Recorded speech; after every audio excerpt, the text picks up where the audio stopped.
Pesan utama dari bagian ini adalah seruan untuk keadilan dan penghormatan terhadap komunitas adat, serta pentingnya menjaga keberlanjutan alam sebagai bagian dari upaya perlindungan ciptaan Allah. Seruan kami: pertama, kami mendukung sepenuh hati gerakan perlawanan masyarakat adat yang mempertahankan hak-hak atas tanah warisan leluhurnya, sebab itu adalah dapur, pasar, sumber penghasilan hidup mereka. Yang kedua, kami mohon kepada TNI, Polri untuk tidak menghadapi masyarakat adat dengan kekerasan, intimidasi, teror, dan menakut-nakuti mereka yang melakukan gerakan perlawanan damai demi mempertahankan tanah adatnya. Tiga, kami juga menolak dengan tegas rencana pemerintah untuk mendatangkan transmigrasi ke tanah Papua. Mengapa?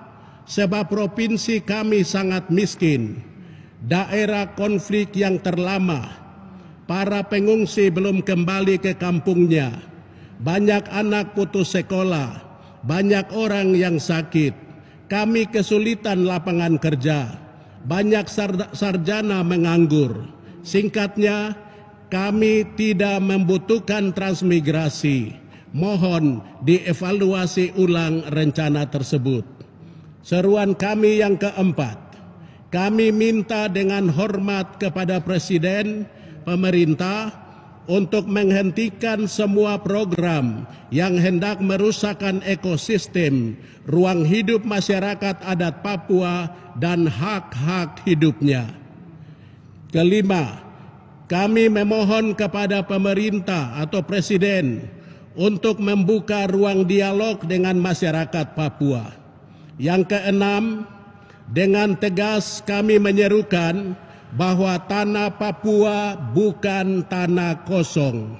Saya ulang, dengan tegas kami menyerukan bahwa tanah Papua bukan tanah kosong. Kami adalah ahli warisnya.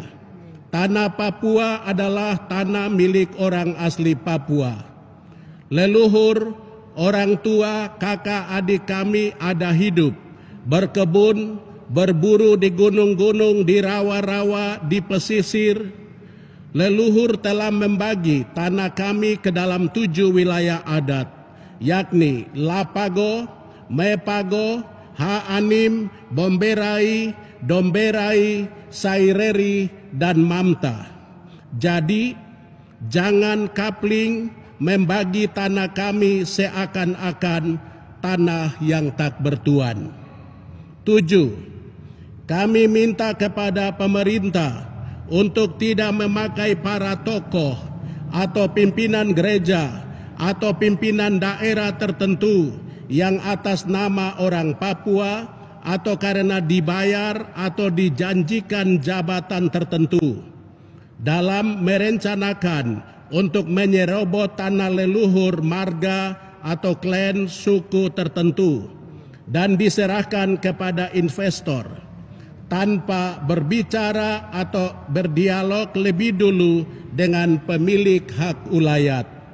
Yang kedelapan, Dewan Gereja Papua dan Pastor Pribumi mempertanyakan kepada DPRP Provinsi, DPR RI, dan utusan-utusan Papua, apa yang sedang saudara-saudara lakukan dalam menghadapi mega proyek yang menurut kami akan menghancurkan ruang hidup dan keanekaragaman hayati orang atau umat Tuhan di tanah Papua.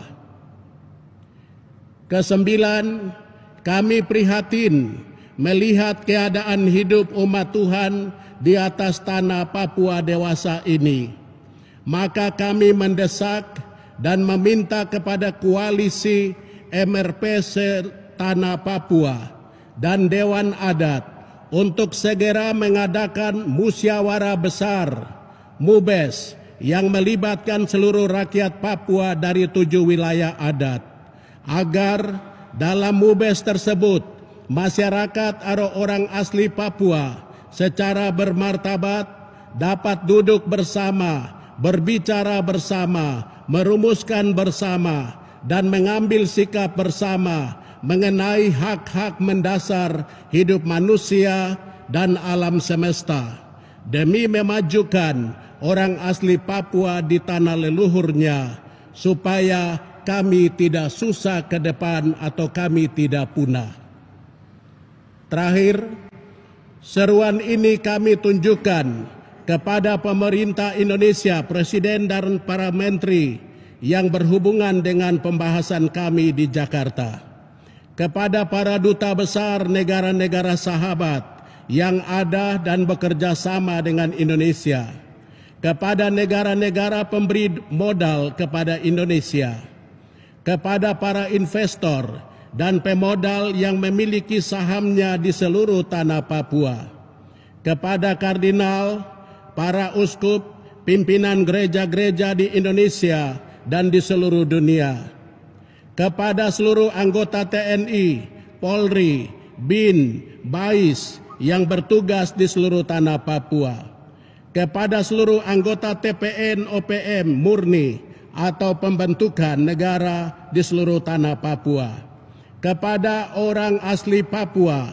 yang berbeda ideologi politik, pro NKRI dan pro Papua Merdeka, kepada orang non-Papua yang hidup dan berkarya di tanah leluhur orang Papua, kepada kelompok orang yang suka memperkeruh suasana di tanah Papua melalui media sosial dengan menyebarkan berita-berita perpecahan, mengadu domba sesama warga di atas tanah Papua. Demikian seruan kenabian kami.